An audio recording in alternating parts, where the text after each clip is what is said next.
जय श्री गणेश जी। मैं हूँ इसरो संध्या सक्सेना माँ लक्ष्मी ज्योतिष आध्यात्मिक चैनल की तरफ से आप सभी का स्वागत करती हूँ। भगवान श्री गणपति महाराज मुझ पे, मेरे परिवार पे, मेरे चैनल माँ लक्ष्मी ज्योतिष आध्यात्मिक चैनल पे और मेरा जो दूसरा चैनल है मिस्टीरियस यूनिवर्स बाय एस्ट्रो संध्या सक्सेना पे, और आप सभी पे जो मुझे सुन रहे हैं, हम सब पे कृपा करें, कृपा करें, कृपा करें। ऐसी करना करती हूँ, मैं कल्पना करती हूँ, प्रार्थना करती हूँ भगवान से। हे भगवान श्री गणपति महाराज, हे मेरे भगवान शिव प्रभु जी, माता पार्वती के साथ आइए, साथ में लाइए नंदी माता को, नंदी जी को, वासुकी जी को,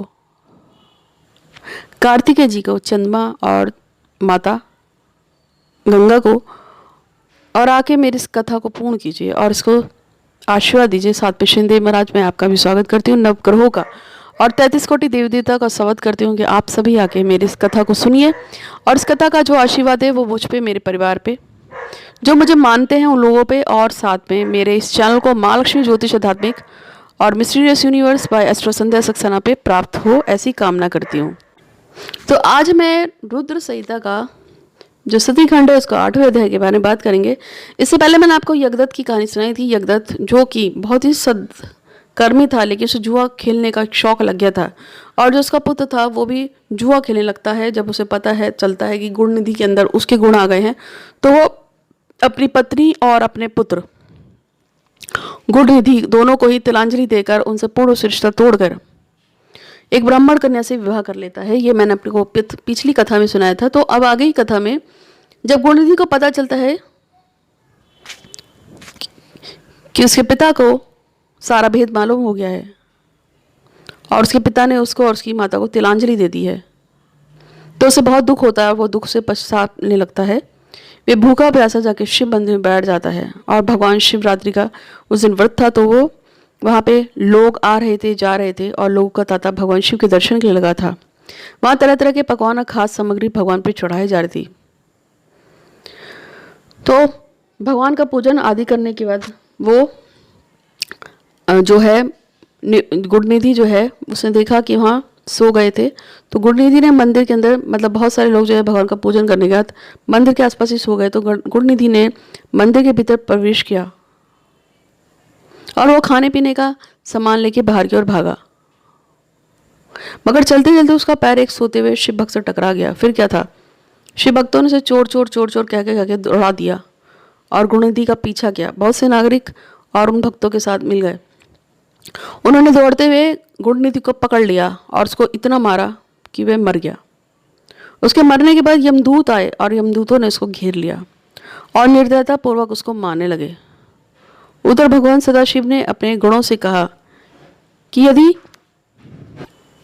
शिवजी ने अपने गणों से कहा कि हे गणों सुनो, मैं मानता हूं कि जो गुणनिधि था वो बहुत ही पापी दुराचारी था। उसे पूरे जन्म जो लिया था जन्म, उसमें सिर्फ और सिर्फ जुआ खेला और लोगों को परेशान किया है। लेकिन फिर भी जिस दिन शिवरात्रि था उस दिन से शिवरात्रि का पूरा व्रत किया। वो रात भर जागा, क्योंकि शिव की रात्रि में जागरण करना बहुत अच्छा माना था, शिवरात्रि की रात। अतः उसके जो भी किए हुए पाप थे वो खत्म हो रहे हैं। उसे मेरे पूर्ण रूप से दर्शन किए। उसे दीपक से लिंग शरीर पर गिरती हुई छाया को इसने निवारण किया है और रात्रि में अपना वस्त्र फाड़कर उसमें बत्ती डाली है। यानी कि जब दिए की बत्ती लौ हो रही थी तो उस समय जीवित अवस्था में गुणनिधि ने अपने शरीर को फाड़ के उसकी बत्ती बना के दिए की लौ में डाल दिया था, जिससे कि बत्ती ना बुझे।